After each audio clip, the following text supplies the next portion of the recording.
বিধানচন্দ্র রায়ের জন্মদিনে হাফ ছুটি ঘোষণা। 6 জুলাই পূর্ণ দিবস ছুটি ও 1 জুলাই দুপুর 2টো পর্যন্ত হাফ ছুটি, বিজ্ঞপ্তি জারি রাজ্য সরকারের।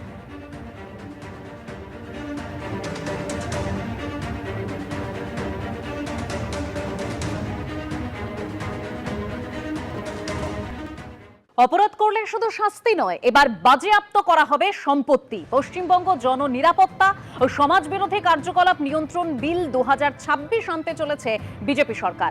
সোমবার আনুষ্ঠানিকভাবে বিল পেশ করবেন মুখ্যমন্ত্রী শুভেন্দু অধিকারী। সমাজের কিছু অংশ সমাজ বিরোধী কার্যকলাপে জড়িত হচ্ছে, ফলে রাজ্যের প্রকৃত নাগরিকদের জীবন ও সম্পত্তির উপর গুরুতর হুমকির সৃষ্টি হচ্ছে উল্লেখ রয়েছে বিলে। প্রচলিত আইন ও বিধানে বর্তমান ব্যবস্থাগুলি এই ধরনের ক্ষতিকর কার্যকলাপ মোকাবিলা ও দমনে অকার্যকর ও অপর্যাপ্ত আইনের ফাঁক গলে অনেকে ছাড় পেয়ে যাচ্ছে।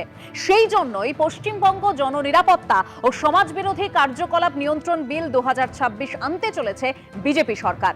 সমাজ বিরোধী কার্যকলাপে দোষী সাব্যস্ত হলে শুধু শাস্তি নয়, সম্পত্তি বাজেয়াপ্ত করতে পারবে সরকার, উল্লেখ রয়েছে বিলে। অন্যদিকে পশ্চিমবঙ্গে